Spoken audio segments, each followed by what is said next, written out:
1,00,000 మంది శివభక్తులతో కలిసి మహారుద్రాక్ష పూజలో పాల్గొనండి. వెంటనే కాల్ చేసి మీ పేరును నమోదు చేసుకోండి.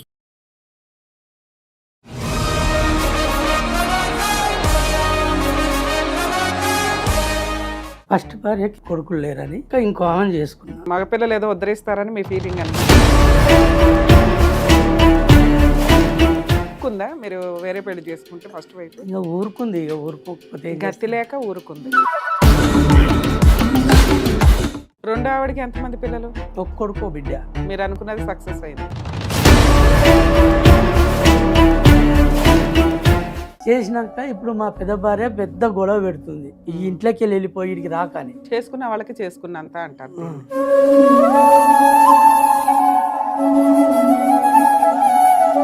మీరు సెకండ్ వైఫ్ పిల్లలు అంట కదా, వాళ్ళ జీవిత కాలం సెకండ్ వైఫ్ పిల్లలు నరకం పడతారు, ఫస్ట్ వైఫ్ పిల్లలు నరకం పడతారు. మీ నాన్న ఏంటి ఇంకో పెళ్లి చేసుకున్నాడంట కదా, మీకు ఇంకో చెల్లి ఇంకో తమ్ముడు ఉన్నారంట కదా. వాళ్ళ కష్టాలు దేకిందే లేదు, ఎవరు అనుభవించారు. వాళ్ళు 30 ఏళ్ళు పడింది, మీరు ఒక 3 సంవత్సరాలు పడరా? మీ కూతురు ఎందుకు మిమ్మల్ని ఇష్టపడట్లా? ఇప్పుడు కాదు, చిన్నప్పటి నుంచి కూడా డాడీ అని విలువదు.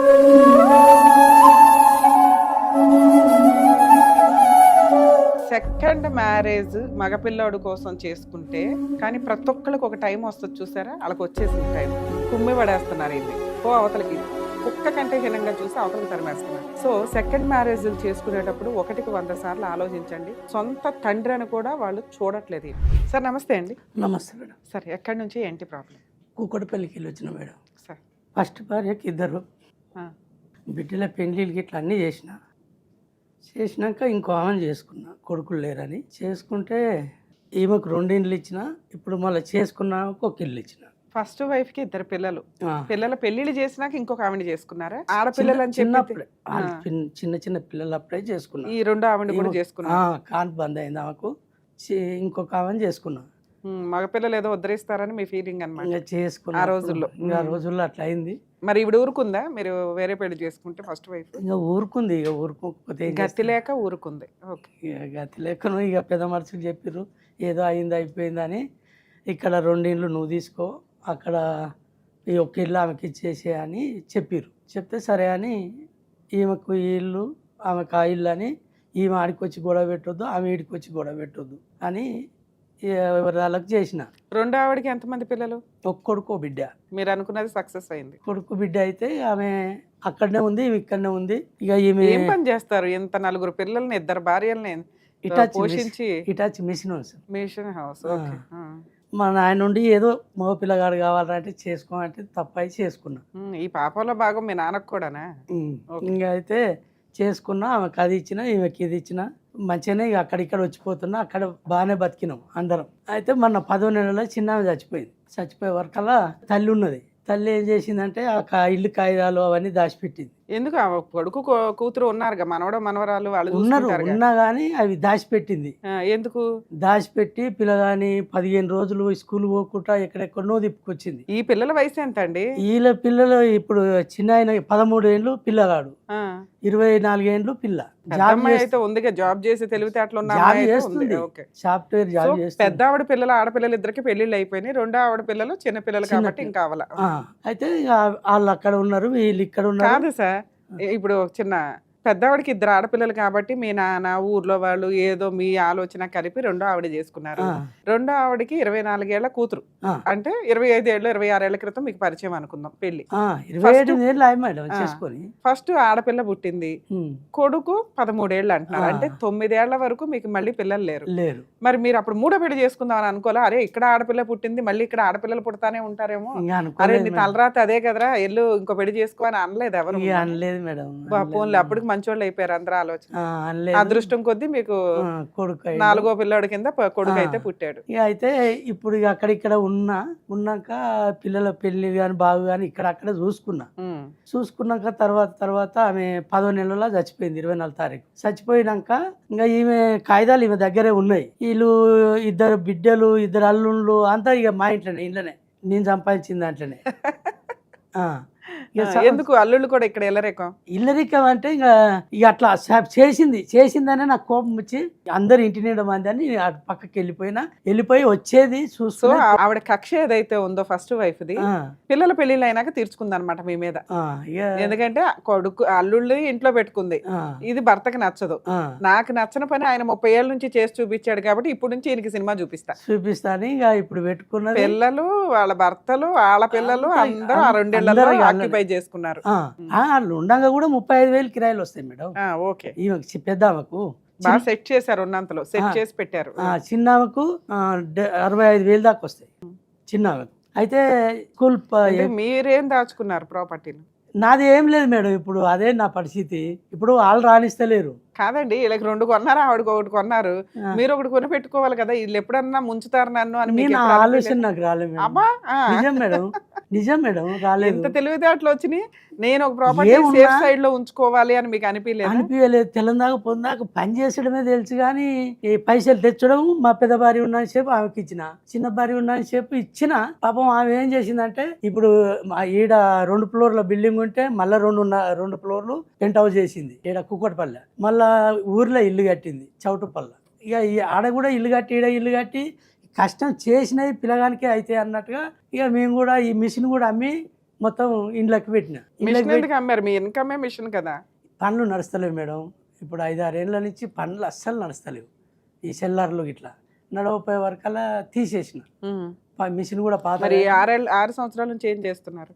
ఈ 6 సంవత్సరాల నుంచి చిల్లర ఏదైనా దొరికినప్పుడు చేస్తున్నా, లేకపోతే ఇంటికాడనే ఉంటున్నా. రెంట్లు వస్తాయి కదా, ఎవరో ఒకరు తిండి పెట్టపోతారా ఆ ఇల్లు ఈ ఇల్లు అన్నట్టుగా అయిపోయింది మేడం. అట్లే చేసినాక ఇప్పుడు మా పెద్ద భార్య పెద్ద గొడవ పెడుతుంది ఈ ఇంట్లోకి వెళ్ళిపోయి ఇడికి రాకని. మొన్న ఇట్లా లొల్లి పెడితే మా చిన్న బామ్మర్దిని మా పెద్ద భార్య వాళ్ళ అన్నదమ్ముల కొడుకులను ఇట్లా అందరూ పిలిపించి మరి ఏంది ఆమె చచ్చిపోయింది, నాకు ఆడ అన్నం వండి పెడుతూ లేరు, నేను ఇట్లా అయిపోయినా అని అంటే మా బామ్మడికి ఇట్లుండి సరే మరి ఆమె చచ్చిపోయింది వచ్చిండు ఏమంటావు, ఇప్పుడు ఆయన సంపాదించిన ఆస్తి కదా, ఆయన చచ్చిపోయినాక మీరే తీసుకోరి. ఆయన బామ్మర్ది అంటే ఎవరు? మా పెద్ద భార్య వల్ల తమ్ముడే సొంతం. ఇంకా వాడు వచ్చి చెప్పిండు నెలకు 5-6 వేలు ఇయ్యి, ఆయన బట్టలు పిండి ఇయ్యి, అన్నీ చూసుకోరి మీరే, ఆయన ఇన్నన్ను ఉండని అన్నన్ను ఉండని కానీ అని చెప్పిండు. ఎందుకు ఇక్కడ కూతురు కొడుకున్నారు కదా, ఈ ఇంట్లో ఉండి లీడర్షిప్ చేయొచ్చు కదా. చేద్దామంటే ముసలి దుషారయ్యి ఆ కాగితాలు దాచిపెట్టింది. సరే కాగితాలు దాస్తుందండి, సడన్ గా ఎందుకు విలన్స్ అయిపోయారు ఇక్కడ? అంటే ఫస్ట్ నుంచి విలన్స్, ఎందుకంటే ఫస్ట్ భార్యకి వాళ్ళ పిల్లలకి అన్యాయం జరిగిందని వాళ్ళ ఫీలింగ్. సొంత తండ్రి ఎప్పుడు సొంతం వాళ్ళకే, పంచుకోవడానికి కుదరదు ఎవరికి కూడా. సరే మీరు పంపకాలు చేశారు మీ ఆలోచనల్ని, మీ సంపాదనని, మిమ్మల్ని. ఇక్కడ ఒకటి చిన్నపిల్లాడు, ఇంకొకటి జాబ్ చేస్తున్న కూతురు, వీళ్ళకి మీ అవసరం ఉంది కదా. అవసరం లేదంటారు మేడం. వాళ్ళ అమ్మమ్మ మాట తీసేయకుండా ఈ స్కూల్కి వెళ్ళి కూడా రోజు పోళ్ళు మీ భార్య చచ్చిపోయి నుంచి చెప్తే ఇంటలేడు, చదువుతలేడు, ఏం చేయాలి సార్ మేము అని వాళ్ళు. అది ఎందుకంటే 20 రోజులు తిప్పుకొచ్చింది ఈ స్కూల్ చాలా అయినాక. 20 రోజులు ఎటు పోయిందో స్విచ్ ఆఫ్ చేసుకుంది వాళ్ళ అమ్మమ్మ. ఆమె తీసుకుపోయి 15 రోజులు కాదండి. మీ ఇల్లు, మీ ఇంట్లో బీరువా, లీడర్షిప్, తాళం మీ దగ్గర ఉంటాయి కదా. మీ ఆవిడ ఎలా చనిపోయారు? హార్ట్ అటాక్ వచ్చింది మేడం. హార్ట్ అటాక్ ముందు వరకు మీ ఇద్దరు అన్యోన్యంగానే ఉన్నారా? నేను ఇక్కడ ఉన్నా, ఊర్లో చచ్చిపోయింది. వాళ్ళ అన్న కొడుకు పూల పనుల కనిపోయింది వెళ్ళింది. అంటే ఇంట్లో మీ ఇల్లు, మీ బీరువా, మీ తాళాలు, మీ పేపర్లు వాళ్ళమ్మ వచ్చి ఎప్పుడు తీసుకుంటది? మీ అమ్మ ఈయనే ఉంటుంది మేడం. ఒక్కతే బిడ్డ కాబట్టి సరే ఇక ఆమె ఆడ ఊళ్ళో ఎందుకు ఉంచేది, ఈయనే ఉండని అని అలా బిడ్డే పెట్టింది. అట్లా అయినా మీ ఇల్లు మీరు తాళం వేసుకుని ఉంటారు కదా సార్, లోపల బెడ్రూమ్లు కానీ తాళాలు కానీ. ఆవిడ లీడర్షిప్ లోకి ఎట్లా వెళ్ళిపోయినాయి డాక్యుమెంట్లు అన్ని? ఎట్లా అంటే నేను ఇంత సరే అట్లా అయినా మీరు ఆవిడతో కలిసి ఉన్నారు కదా, మరి ఆవిడ వంట చేస్తుంది, మీ అమ్మాయి వంట చేస్తుంది, మీ అబ్బాయి మీరు ఉండొచ్చు కదా ఆ ఇంట్లో. ఎందుకు తరిమేశారు మిమ్మల్ని? ఉండొచ్చు కానీ అసలు ఇంట్లో వద్దంటే వద్దు, నా బిడ్డ కూడా వద్దంటే వద్దు. ఎందుకు వద్దంటున్నారు సడన్ గా? వీళ్ళు వద్దంటే రీజన్ ఉంది. సెకండ్ భార్య పిల్లలు ఎందుకు వద్దంటారు? వాళ్ళు వద్దంటారు ఎందుకు అనేది నాకు అర్థం కాక. సరే ఇక్కడైతే మీ బామ్మర్ది వచ్చి చెప్పాడు, అక్కడ ఎవరికి చెప్పడానికి? అక్కడ ముసల్దాని బావకు బిడ్డలు, కొడుకులు, కోడన్లు 100 మంది చెప్పినా నాకేం తెలియదు అని కూర్చుంటుంది. నాకేం తెలియదు, వాళ్ళ పిల్లలు ఇష్టం, వాళ్ళ ఇష్టం అంతే. కరెక్ట్గా అంటుంది కానీ పిల్లలేమో నేను ఒక్క మాట బిడ్డ మాట్లాడేది, కొడుకు మాట్లాడాడు. ఇప్పటి నుంచే ఈయన ఇట్లా మైండ్ మారిస్తే ఎట్లా? పిల్ల అయితే ఇక అయిపోయింది. పిల్లని ఇదివరకే ఎవరు బండి మీద ఎక్కించి అట్టెక్కించి పిల్ల ఖరాబ్ అయింది. ఇప్పుడు పోరడు కూడా ఖరాబ్ అవుతట్టుంది మేడం. దాని గురించి నాకు బాధ. చేసుకున్న వాళ్ళకి చేసుకున్నంత అంటారు ఆ, దీన్ని. అదే అంటే ఇప్పుడు మీరు ఈ స్టేజ్లో ఉన్నాక మేము అనటం కరెక్ట్ కాదు, కానీ ఉమ్, లీగల్ ప్రొసీడింగ్స్లో మీకు అర్థమవుతున్నాయి కదా. ఉమ్, సెకండ్ మ్యారేజ్ మగపిల్లోడు కోసం చేసుకుంటే ఫస్ట్ వైఫ్ పిల్లలు చాలా తక్కువ సందర్భాల్లో, వీళ్ళు పూర్వకాలం వాళ్ళు 30 ఏళ్ల క్రితం స్టోరీ కాబట్టి ఉమ్, సొసైటీ కోసమో ఆడపిల్లల కోసమో ఆవిడ సర్దుకుంది. ఉమ్, కానీ ప్రతి ఒక్కరికి ఒక టైం వస్తుంది చూసారా, వాళ్ళకి వచ్చేసింది టైం. ఉమ్. కుమ్మి పడేస్తున్నారు ఇన్ని, పో అవతలకి, కుక్క కంటే హీనంగా చూసి అవతలకి తరిమేస్తున్నారు. సో సెకండ్ మ్యారేజ్లు చేసుకునేటప్పుడు 1కి 100 సార్లు ఆలోచించండి. ఫస్ట్ వైఫ్ పిల్లలు ఎంత కక్ష కడతారు అని. సొంత తండ్రి అని కూడా వాళ్ళు చూడట్లేదు వీళ్ళు. ఇక సెకండ్ వైఫ్ విషయానికి వస్తే వీళ్ళు ఎప్పుడు ఇన్సెక్యూర్డ్గానే ఉంటారు. ఎందుకంటే ఈయన ఎప్పుడైనా సొంత భార్య దగ్గరికి వెళ్ళిపోతాడు, సొంత భార్య పిల్లల దగ్గరికి వెళ్ళిపోతాడు. మేము డబ్బు ఎట్లా పోగు చేసుకోవాలి, ఆస్తులు ఎట్లా పోగు చేసుకోవాలి, ఇల్లు ఇంటికి సంబంధించి గోల్డ్ ఇవన్నీ ఎలా కొనిపెట్టుకోవాలి, పిల్లల్ని ఎట్లా బాగా చదివించుకోవాలి, ఇలాగే ఉంటుంది వీళ్ళ ఆశ. ఎందుకంటే వీళ్ళు టెంపరీ వ్యవహారాలాగా వీళ్ళు ఫీల్ అవుతూ ఉంటారు. ఇక్కడ ఎప్పుడైతే కూతురే చనిపోయిందో మళ్ళీ ఈ ఆస్తి తీసుకెళ్ళిపోయి ఫస్ట్ భార్య పిల్లలకు పెట్టేస్తారేమో అన్న ఉద్దేశంతో వాళ్ళమ్మ మనవడు మనవరాల కోసం సేఫ్ చేయడంలో తప్పే లేదు. వాళ్ళ పాత్రలో వీళ్ళు కరెక్టే, వీళ్ళు కరెక్టే. మీ పాత్రలో మీకు మంచి రిజల్ట్ అంటారు దీన్నే బహుమానం. ఒక మొక్క పాతితే, పిచ్చి మొక్క పాతితే ఏమొస్తుంది, ముళ్ళే వస్తాయి, దానివల్ల ఉపయోగమే లేదు. ఓ తులసి మొక్క, ఒక యూజ్ అయ్యే మొక్క పాతితే ఆ వచ్చే ఫ్రూట్స్ అందరికీ యూజ్ అవుతాయి. ప్రవర్తన కూడా అంతే. మీరు చుట్టూ ముళ్ళ కంచెలు పెట్టుకొని అబ్బా ఈ రోజున ఫ్రూట్స్ వస్తే ఏదో ఒక రోజు అంటే ఈరోజు పెంపకాలు ఎలా ఉన్నాయో చూసారా. కనీసం ఈ పిల్లలకు కూడా ఇన్సెక్యూరిటీయే. మీరు సెకండ్ వైఫ్ పిల్లలు అంట కదా, వాళ్ళ జీవితకాలం సెకండ్ వైఫ్ పిల్లలు నరకం పడతారు, ఫస్ట్ వైఫ్ పిల్లలు నరకం పడతారు. మీ నాన్న ఏంటి ఇంకో పెళ్లి చేసుకున్నాడంట కదా, మీకు ఇంకో చెల్లి ఇంకో తమ్ముడు ఉన్నారంట కదా, వీళ్ళు నరకమే. మరి మీరు నరకం పడకపోతే అట్లా? దాని రిజల్టే ఇది. మీకు కష్టం వచ్చేసరికి గబుక్కుని ఒక టీవీ షోనో రమ్య గారో బామ్మరిదో ఎవరినో ఎత్తుక్కొని వెళ్ళిపోతున్నారే, వాళ్ళ కష్టాలు దేకిందే లేదు, ఎవరు అనుభవించారు వాళ్ళు. ఇప్పుడు మీకు రిజల్ట్ కావాలి అర్జెంటుగా, ఎటువంటి కష్టాలు లేకుండా. వాళ్ళు 30 ఏళ్ళు పడింది, మీరు ఒక 3 సంవత్సరాలు పడరా. నెక్స్ట్ మీరు ఎక్కడా కూడా మీ గురించి మీరు సేఫ్టీ పెట్టుకోలేము. ఇప్పటిదాకా చేసింది రాంగ్ అయితే ఇంకో పెద్ద రాంగ్. మనకి నచ్చి మనం చేసుకున్న గొయ్య, మనం తీసుకున్న నుయ్య. అరే ఈ గొయ్యలోనో నుయ్యలోనో ఎప్పటికప్పుడు తోసేస్తారేమో, నా వరకు నేను నిచ్చినన్నా పెట్టుకుని రెడీగా ఉండాలి అన్న బేసిక్ సెన్స్ ప్రతి భర్తకి ఉండాలి.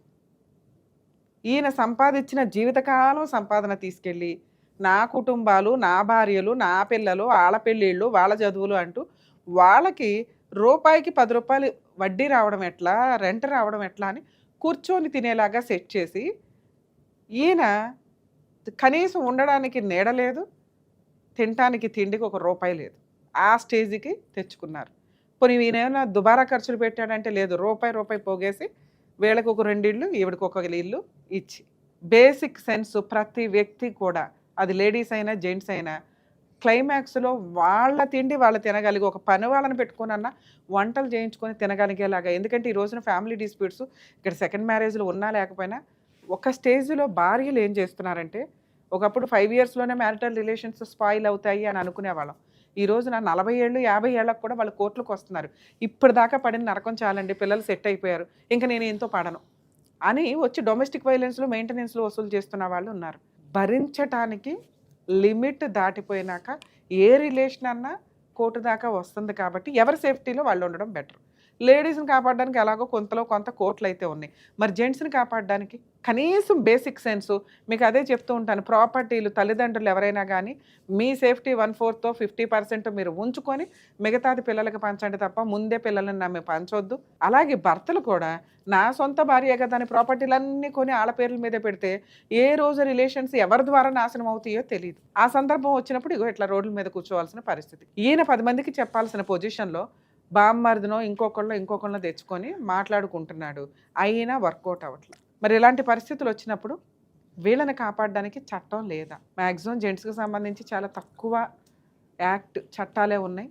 ఉన్నంతలో మరీ 2-3 సంవత్సరాలు 5 ఏళ్ల పెళ్ళిళ్ళ గురించి జెంట్స్కి పెద్దగా బెనిఫిట్స్ లేకపోయినప్పటికీ ఇలా బాధ్యతలు నిర్వహించిన భర్తకి, తండ్రికి, మగాళ్ళకి చట్ట ప్రకారం పూర్తి హక్కులు ఉంటాయి. 1 తెలియక లీగల్గా వెళ్ళరు, 2 పరువు కోసం లేదా నా పిల్లలు నా భార్యే కదా అని వెళ్ళరు.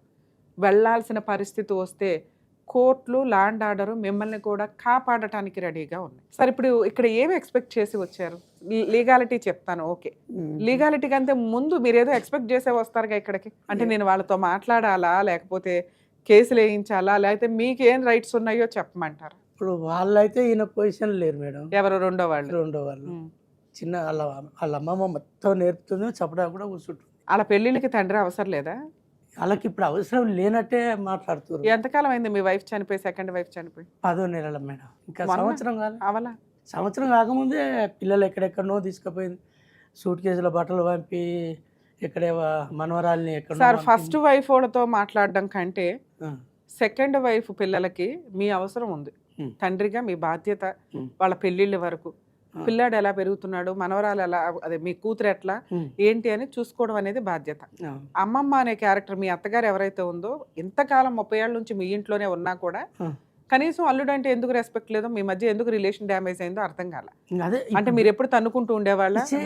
మరి అంత అన్యోన్యంగా ఉన్నప్పుడు అరే సొంత భార్య పిల్లల్ని పక్కన పెట్టేసి అల్లుడు నా కూతుర్ని నా పిల్లల్ని మా మనవాడిని మనవరాల్ని బాగా చూసుకున్నాడు, సరే బాబు మనం ఏదో ఉందాం, ఇక్కడ మీకు ఏం చేసేది ఏమి లేదు, ఆస్తి వెనక్కి ఇవ్వడం లేదు, తిండి పెట్టడం వండనివ్వడం, అంతే. ఈ రెండు ఎందుకు వాళ్ళు డినై చేస్తున్నారు?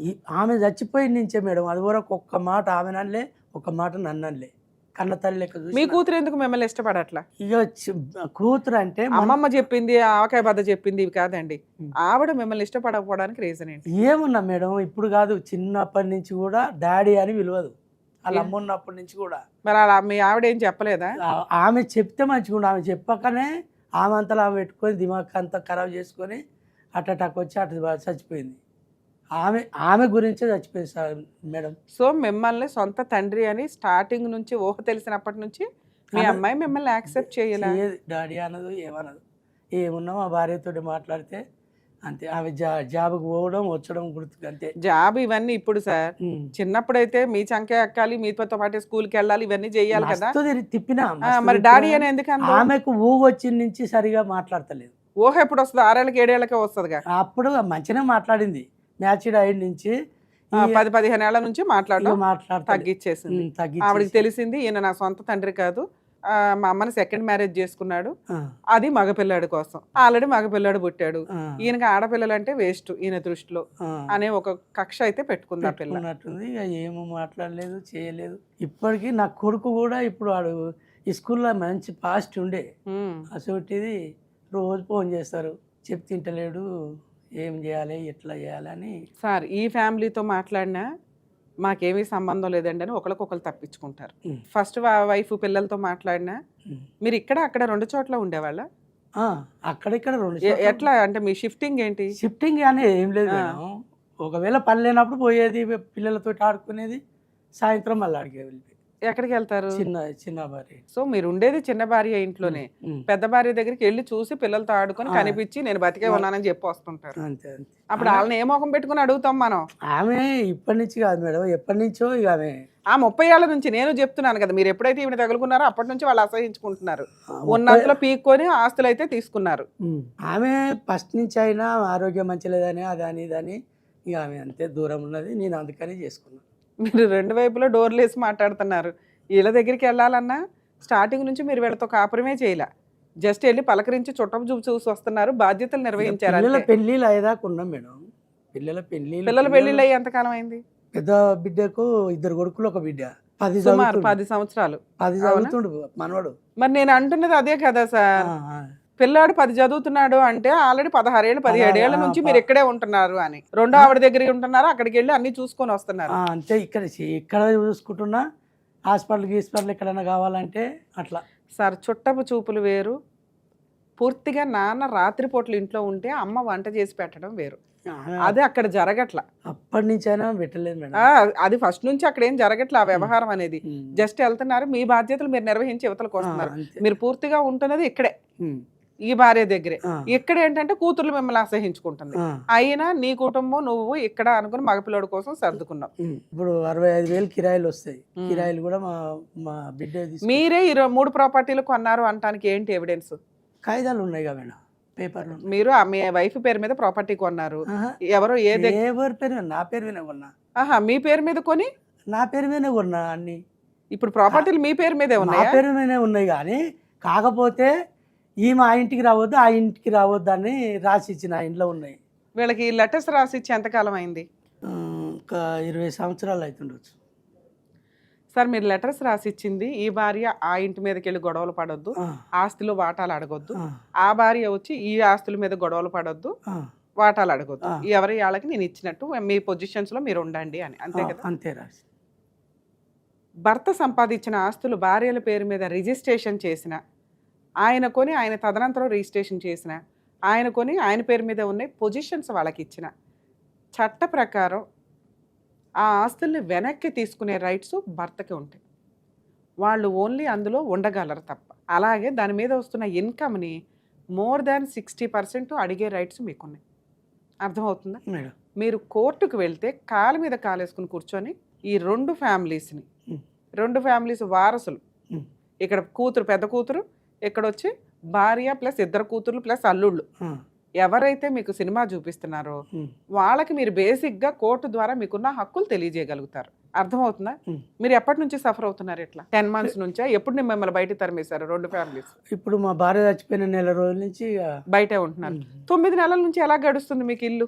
ఇక అట్లా అందరితో మాట్లాడిపించి ఏదో ఇప్పుడు మా పెద్ద భార్య తానే వాళ్ళు మా బామ్మడి చెప్పుట్లా ఆ, ఇంత అన్నం పెడుతుంది నేనే పెట్టుకొని తింటున్నా బయటికి వెళ్ళిపోతాను. ఉండనిస్తున్నారు, తిండి అయితే పెడుతున్నారు. తిండి పెడుతురు. మరి ఇప్పుడు మేము మాట్లాడితే ఆ ఉన్నది పోతుందిగా. ఇక మరి అదే మేడం నేనైతే ఇప్పుడు ఆడ మామూలుగా తింటున్నా ఆడనే వంతున్నా ఆడికైతే మొత్తమే రాణిస్తలేరు. అసలు ఇంట్లోకి రానివ్వకపోతే ఉమ్, మిమ్మల్ని ఉమ్, మీ బామ్మర్ది మాట్లాడిన తర్వాత కూడా మేము వచ్చి మాట్లాడడము, ఉమ్, మేము పిలిపించి మాట్లాడడము ఉమ్, ఏమీ జరగల. ఉమ్, ఫోన్లో అన్నా మాట్లాడడానికి అవకాశం ఉండేది. ఆవిడ లోపలికి ఎల్లవో చేయకపోతే ఉమ్, 100% మీ కేసులు, అన్ని కేసులు మేము హెల్ప్ చేయలేమండి. కొన్ని సెన్సిటివ్ కేసెస్ ఉంటాయి. ఈయన సెన్సిటివ్ కేసులోకి వస్తారు. ఎందుకంటే ఈయన కుటుంబాలని రోడ్ల మీద పడేలా చక్కగా సేఫ్ సైడ్లో ఉంచారు, అన్ని బాధ్యతలు క్లియర్ చేశారు. ఈ రోజున కంఫర్ట్ జోన్లో ఉండి ఒక తండ్రిని, ఒక భర్తని రోడ్డు మీద పడేస్తే సొసైటీ ఊరుకోదు, లా అండ్ ఆర్డర్ ఊరుకోదు. సార్ మీరు అసలు టెన్షన్ పడాల్సిన పని లేదు సార్. మీ వెనకాల సుమన్ టీవీ ఉంటుంది, టెన్షన్ పడకండి ఫస్ట్. ఎందుకంటే ఇది ప్యూర్ హానెస్టీ కేసు, మంచి కేసు. మీరు చేసిన మిస్టేక్కి నేను ఇంత గడ్డి పెట్టాను కానీ మీకు జరిగిన అన్యాయాన్ని ఊరుకోంగా మీకు ఇప్పుడు జరుగుతున్నది అన్యాయం కిందే లెక్క. ఇన్ కేస్ మీ వైఫ్ మిమ్మల్ని లోపలికి రానివ్వకపోతే ఈ రోజే నేను ఫోన్ మాట్లాడేదాన్ని. ఇప్పుడు మీరు క్లైమాక్స్లో చెప్పారు మేడం రానిస్తుంది. ఉమ్, ఇప్పుడు మీరు చేయాల్సిన పని ఏంటి? కంఫర్ట్ జోన్లో ఉండండి. మీకు ఏ రోజన్నా నిజంగా తరిమేసిన ఆన్లోనే ఉంటుంది సార్. మీరు స్పెషల్గా ఫీడ్ చేసుకొని ఉంచుతారు. మీకు కష్టం అనిపించిన రోజున ప్రోగ్రామ్ నడుస్తూనే ఉంటే మా వంతు ప్రయత్నం హెల్ప్ మీకు చేయగలుగుతాం. కానీ ఇక్కడ మీకుతో మాట్లాడుతుంది నేను లీగాలిటీ గురించి. మీరు లీగల్గా ఈ రేంజ్లో ఉన్నారు, మీరు ఆలోచన మాత్రం అక్కడెక్కడో ఉంది. మీ హక్కులు మీకు తెలియాలిగా. ఈ 3 ప్రాపర్టీస్ మీద వస్తున్న ఇన్కమ్ కనీసం 50% అడిగే రైట్స్ మీకున్నాయి. ఉమ్, నా ప్రాపర్టీలు నాకు వెనక్కి ఇచ్చేయమనండి, నాకు తిండి పెట్టినప్పుడు వీళ్ళంతా ఎందుకు? నా ఆరోగ్యం డ్యామేజ్ అవుతుంది, మెడికల్గా నాకు ఖర్చులు ఉన్నాయి. అర్థమవుతుందా? నా 3 ఇళ్లలో ఒక ఇల్లు నాకు ఇచ్చేసి మిగతా 2 ఇళ్లలో 50% ఇన్కమ్ నాకు ఇవ్వమనండి. ఎందుకంటే పిల్లల బాధ్యతలు అయిపోయినాయి. ఒక ఫ్యామిలీలో, ఇంకో ఫ్యామిలీలో పిల్లల బాధ్యత రెడీగా ఉన్నాను నేను నిర్వహించడానికి అడిగితే వాళ్ళు వద్దన్నప్పుడు నేనేం చేయలేను. ఓకే, మీరు ఏ లాయర్ని పెట్టుకున్నా 100% 6 months నుంచి 1 year లోపే మీకు ఇంటీరియర్ మెయింటెనెన్స్ స్టార్ట్ అయిపోతుంది. మీ ప్రాపర్టీలు మీ చేతికి రావడానికి ఒక పొజిషన్ కొంచెం పోరాడాలి అంతే. ఒక ప్రాపర్టీ, ఇక్కడ 2 ప్రాపర్టీలు ఉన్న కేసులో ఒక ప్రాపర్టీ మీకు హ్యాండ్ ఓవర్ చేయిస్తారు మీ లాయర్. ఓకే, దీనికి మీరు చేయాల్సిన పని ఒక అడ్వకేట్ని పెట్టుకుని ఫస్ట్ 3కి నోటీసులు పంపించండి. ఫస్ట్ భార్య పిల్లలకి, రెండో భార్య పిల్లకి, అత్తగారికి. ఓకే, నోటీస్ పంపించడం కుదరలే. హ్యూమన్ రైట్స్ కమిషన్ అని ఉంటుంది మనకి నాంపల్లిలో. హ్యూమన్ రైట్స్, మానవ హక్కుల కమిషన్. ఇవి చాలామంది కన్ఫ్యూజ్ అవుతున్నారండి. ఎన్జిఓలను చూసి హ్యూమన్ రైట్స్ కమిషన్లు అనుకోవద్దు. Human rights association, human rights ఇవన్నీ ఎన్జిఓల కింద. అంటే మహిళా సంఘాలు, చైల్డ్ సంఘాలు ఎట్లాగో వీళ్ళు కూడా ఒక ఎన్జిఓల కింద లెక్క. ఇవి కోర్టులు కాదు. హ్యూమన్ రైట్స్ కమిషన్ అనేది కోర్టు. కోర్టులకు వెళ్ళి ఫీజులు, అడ్వకేట్లని పెట్టుకోలేక సంవత్సరాల తరబడి కోర్టులు వేస్ట్ అవుతున్నాయి అనుకుంటే, ఫీజులు పెట్టుకోలేమండి, నాకు టైం వేస్ట్ అవుతుంది, ఈరోజు నాకు తిండి కావాలి అంటే హ్యూమన్ రైట్స్ కమిషన్కి వెళ్ళి వీళ్ళందరి మీద కంప్లైంట్ ఇచ్చి మీ ఆస్తిని మీరు వెనక్కి అడిగే హక్కు మీకుంది. మేడం. ఒకటి అంటే అడ్వకేట్ని ఇప్పుడు పెట్టుకోలేకపోతే. 2 హైకోర్టులో లీగల్ సెల్ అథారిటీ ఉంటుందండి. మీరు ఏ జ్యూరిస్డిక్షన్ ఏంటనే కన్ఫ్యూజ్ అవ్వకుండా మీరు అక్కడికి వెళ్ళి కూడా వీళ్ళ మీద కంప్లైంట్ ఇవ్వచ్చు. నాది నాకు ఇప్పించండి, నా ఆస్తి ఒక ఇల్లు ఇప్పించండి ఉండడానికి, తిండి పెట్టమనండి, మంత్లీ మెయింటెనెన్స్ ఇమ్మనండి, వస్తున్న రెంట్లు ఇంత, ఈ రెంటల్లో నాకు ఇది కూతుర్లు ఎవరు అల్లుళ్ళు ఎవరు ఆ ఇంట్లో ఉండడానికి, నా భార్య ఉండొచ్చు, కూతుర్లకి పెళ్లిళ్ళు చేసేసాను, వాళ్ళు ఎందుకు ఉంటున్నారు అర్థమవుతుంది, వాళ్ళు ఖాళీ చేస్తే నాకు ఇంకా రెంట్ వస్తుంది, అసలు నాకు ఇల్లు ఇప్పించే ముందు నాకు ఈ రెంటల్లో 50% ఇప్పించండి, వీళ్ళిద్దరు బాధ్యతలా నేను చూసుకుంటాను. అర్థమవుతుంది. ఒకవేళ ఇవి ఇవ్వడానికి టైం పడితే మీ ఇద్దరి కూతుర్ల మీద, ఇక్కడ ఒక కూతురు, ముగ్గురు కూతుర్ల మీద మెయింటెనెన్స్ కేసు వేసే రైట్స్ మీకున్నాయి ఈ ఆస్తి మీ చేతికి వచ్చే లోపు. అర్థమవుతుందా? సంపాదిస్తున్నా సంపాదించకపోయినా మీ ఆస్తులు ఎవరు తీసుకుంటారు? వీళ్ళ ముగ్గురు వీళ్ళ నలుగురే తీసుకుంటారు. పిల్లాడు మైనర్, వాడు ఇన్కమ్ లేదు కాబట్టి వీళ్ళ ముగ్గురు మీద మెయింటెనెన్స్ కేసులు వేసే రైట్స్ మీకున్న యాజ్ ఏ తండ్రిగా. ఓకే. 3వ ఆప్షను, మీ రిజిస్ట్రేషన్ ఆఫీస్ ఉంటుంది కదా, మీ ఈ 3 ప్రాపర్టీలు ఏదో ఒక ప్రాపర్టీ రిజిస్ట్రేషన్ ఆఫీసు. రిజిస్ట్రేషన్ కాలేదు మేడం, అవి పట్టాలు నోటరీ డాక్యుమెంట్స్ అయినా కూడా మీ పేరు మీదే ఉన్నాయి, ప్రాబ్లం లేదు సార్. సో ఇక్కడికి వెళ్ళి, సో ఓకే రిజిస్ట్రేషన్ కాదు కాబట్టి ఆయన దగ్గరికి వెళ్ళడానికి కుదరదు. 1 పోలీస్ స్టేషన్కి వెళ్ళి కంప్లైంట్ ఇవ్వచ్చు, 2 హ్యూమన్ రైట్స్ కమిషన్కి వెళ్ళొచ్చు, 3 హైకోర్టులో లీగల్ సెల్ అథారిటీకి వెళ్ళొచ్చు, 4 ఇవన్నీ నేను తిరగలేను మేడం, ఓ చిన్న లాయర్ని పెట్టుకొని నేను ఫైట్ చేసుకోగలను అంటే మీ ప్రాపర్టీ మీకు క్యాన్సిలేషన్ చేసి అదే మిమ్మల్ని పొజిషన్ ఇవ్వమని చెప్పి మెయిన్ వైల్ మెయింటెనెన్స్ ఇమ్మని మెయింటెనెన్స్ కేసు వేసుకోవచ్చు. మా వంతు ప్రయత్నంగా ఇప్పుడైతే ఇంట్లో ఉన్నారు కాబట్టి రోడ్డు మీదకి వెళ్ళొద్దు, కనీసం ఈలోపు బ్యాక్గ్రౌండ్ వర్క్ స్టార్ట్ చేయండి. నాకు ఇన్ని రైట్స్ పెట్టుకొని నేను ఎందుకు అందరి ముందు దేబ్రి అనాలా? అర్థమవుతుందా మీకు? ఇప్పుడు రమ్య గారు చెప్తున్నారు ఒక ప్రాపర్టీ వస్తుంది, 50% వస్తున్న రెంట్లో మీకు ఇన్కమ్ వస్తుంది. ఇది తేలే లోపు వీళ్ళ ముగ్గురికి బుద్ధి చెప్పాలి కాబట్టి, ఎందుకంటే ఎన్నో ఇయర్స్ నుంచి మీ ఇద్దరు పిల్లలు భర్తలు అందరూ రెంట్ లేకుండా ఉంటున్నారు. ఇక్కడ ఒక పిల్ల సంపాదిస్తుంది, నాన్న అనే వాల్యూ లేకుండా, పుట్టింది ఆయనకే, ఆస్తి తీసుకున్నది ఆయనదే, రెస్పెక్ట్ లేకపోవడం వల్ల చెప్తున్నాను నేను. ఇక్కడ 65-70,000 వస్తున్నాయి, 2 పిల్లల్ని పాడు చేస్తుంది అత్తగారు. సో వీళ్ళకి కాస్త బుద్ధి రావాలి కాబట్టి వీళ్ళని కూడా అయ్యో వీళ్ళకి ఏం తెలియదు, వీళ్ళు చిన్నపిల్లలు అని అనుకోకుండా వీళ్ళని కూడా లైన్లో పెట్టండి. ఎందుకంటే మీ ఆస్తి ఇక్కడ వస్తున్న దానికంటే ఇక్కడ ఎక్కువ వస్తుంది. 100% మీరు ఒక లాయర్ని పెట్టుకుంటే ఇప్పుడు నేను చెప్పినవన్నీ మీకు జరుగుతాయి. లాయర్ని పెట్టుకుంటారా, ఈ 3 చోట్ల ట్రై చేస్తారా, మీ ఇష్టం మేడం. లాయర్ తెలియదు మేడం. సరే మేము ఎవరినైనా రిఫర్ చేస్తాం సార్. ముందు ఈ 3 ఎక్కడో ఒకటి ట్రై చేయండి మీరు విడిగా.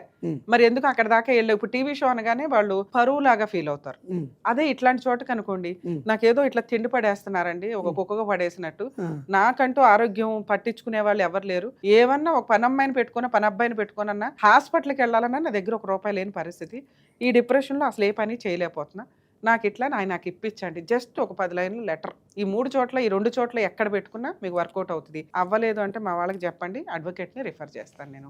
అవ్వలేదు మేడం, మీరు అసలు ట్రై కూడా చేయలేదు కదా సార్, ప్లీజ్. నాకు తెలియదు. అరే ఇంత బిజినెస్ చేశారు, ఇన్ని ఆస్తులు కొన్నారు, ఇదే మాకు బాధ వేస్తుంది. ఎందుకంటే మీరు అందరూ ఏమనుకుంటారంటే ఈజీ ప్రాసెస్లో అయిపోవాలి. ఈ రోజుని నేను మీ వైఫ్కి ఫోన్ చేసినా ఇంట్లోకి రానివ్వగలం, తిండి పెట్టించగలం. నేను ఇక్కడ అడుగుతున్నది ఏంటి, మీ ఆస్తి మీకు వెనక్కి ఇప్పించడం, మీకు మంత్లీ ఇన్కమ్లో నుంచి మీ షేర్ మీకు ఇప్పించడం. ఇది ఓన్లీ కోర్టు ద్వారానే అవ్వాలి. మీరు బేసిక్ నామినల్ ఎక్స్పెన్సెస్ అన్నా పెట్టుకోవాలి. మేము రిఫర్ చేసే జూనియర్ లాయర్లకి ఏదో ఒకటి అయితే ఇవ్వాలి కదా సార్. నేనంటే టీవీ షో ద్వారా సోషల్ సర్వీస్, బయట మేము సోషల్ సర్వీస్ చెయ్యం మేడం. చూపిస్తే నేను పెట్టుకుంటా. ఒక్క నిమిషం. అలా వాళ్ళకి పెట్టే ముందు కనీసం ఈ 2 ఏదో ఒక చోటకి వెళ్ళండి అంటున్నా. హ్యూమన్ రైట్స్ కమిషన్కి కానీ హైకోర్టుకి కానీ ఈజీగా అయిపోతున్నప్పుడు ఎందుకు?